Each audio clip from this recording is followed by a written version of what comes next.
बिस्मिल्लाहिर्रहमानिर्रहीम। अस्सलामुअलैकुम वरहमतुल्लाहि वबरकातुहू। बेटा आप सब कैसे हैं? बेटा आप अपनी उर्दू की वर्कबुक निकालिए, सफ़ा नंबर 30 खोलिए। आइए पहले दुआ पढ़िए। रब्बी ज़िदनी इल्मा, ऐ मेरे रब मेरे इल्म में इजाफ़ा फरमा। वाव का सिलसिला, वाव का सिलसिला। बिस्मिल्लाहिर्रहमानिर्रहीम से शुरू करें और काम मुकम्मल करने के बाद अल्हम्दुलिल्लाह पढ़ें। पढ़िए और लिखिए, पढ़िए और लिखिए।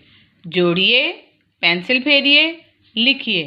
जोड़िए, पेंसिल फेरिए, लिखिए। जिस तरह हमने ब से ज तक वाव को जोड़ा था, आज हम स से फ तक वाव को जोड़ेंगे। आइए आप भी मेरे साथ कोशिश कीजिए और जोड़िए। आदि शक्ल स जमा वाव, वाव के बाद ओ, स जमा ओ सो। आइए पेंसिल फेरिए। ये देखिए स लाइन से ऊपर बनेगा और फिर उसके साथ वाव को जोड़ दिया जाएगा, स ओ सो।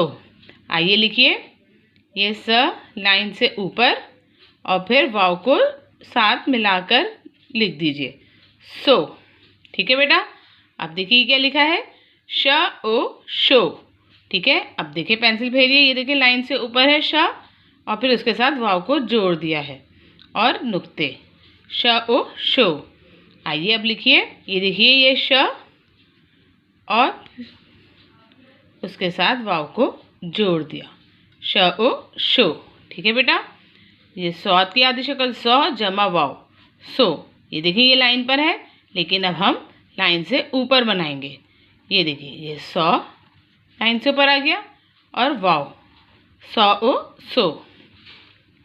ये देखिए ये सौ और ये वाव, सौ ओ सो। ठीक है बेटा। ज़ौत की आदि शक्ल ज़ौ, ज़ौ जमा वाव, वाव की आवाज़ ओ, ज़ौ ओ ज़ो। आइए पेंसिल फेरिए। ये देखिए ये भी लाइन से ऊपर है और उसके साथ वाव को जोड़ दिया है, ज़ौ का एक नुक्ता। आइए अब आप लिखिए, ये देखिए ये ज़ौ हो गया और उसके साथ हमने वाव को लिख दिया, ज़ो। ठीक है बेटा। तोय की आदि शक्ल नहीं होती, आपको मालूम है। तोय की आवाज़ तो, ओ तो। ये देखिए तो लाइन से ऊपर और वाव, तो ओ तो। अब हमें जब भी लफ्ज़ों को जोड़ रहे हैं वाव के साथ, तो हम लाइन से ऊपर बना रहे हैं। देखें तो ओ तो। ये है ज़ोए। ज़ोए की भी आदि शक्ल नहीं होती, आपको मालूम है।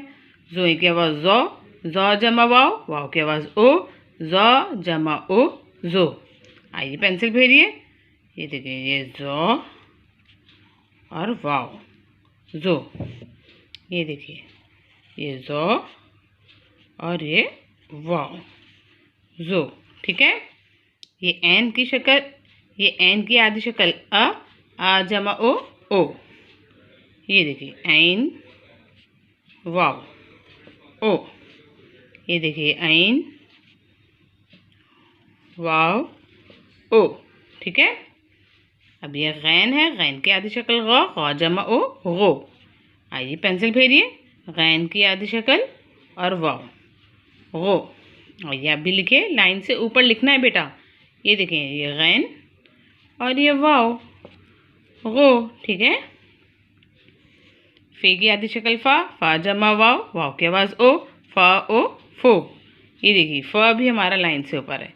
ये हो गया फा और ये वाव, फा ओ फो। ये देखिए ये फ और ये वाव, फा ओ फो। ठीक है। आगे देखिए क्या लिखा हुआ है, इमला। इमला, इमला के अल्फाज आप याद करते हैं ना, और आपको बहुत सारे इमला के अल्फाज याद भी हो गए हैं, है ना बेटा। देखिए ये कौन सी तस्वीर है, ये बच्चे के चोट लगी हुई है, चोट, चोट। आइए देखिए चोट कैसे लिखा हुआ है, च ओ चो। टे, टे की आवाज़ ट, च ओ चो ट, चोट। आइए आप लिखिए, च देखिए लाइन से ऊपर है और फिर वाव और फिर च के नुक्ते, च ओ चो और फिर टे बना दीजिए, ट, टे की आवाज़ ट, च ओ चो टे, चोट। फिर से लिखिए ट, ठीक है, वाव और फिर टे, चोट। ठीक है बेटा, फिर से ये च और वाव। ठीक है, और फिर ये टे, चोट, चोट। ठीक है बेटा, इस सफ़े को इसी तरह मुकम्मल कीजिए जिस तरह मैंने आपको बताया है, और इमला के अल्फाजों को याद कीजिए। जो हुरूफ लाइन से ऊपर होते हैं उन हुरूफों को लाइन से ऊपर बनाइए। ठीक है, अपना ख्याल रखिए। अल्लाह हाफिज़।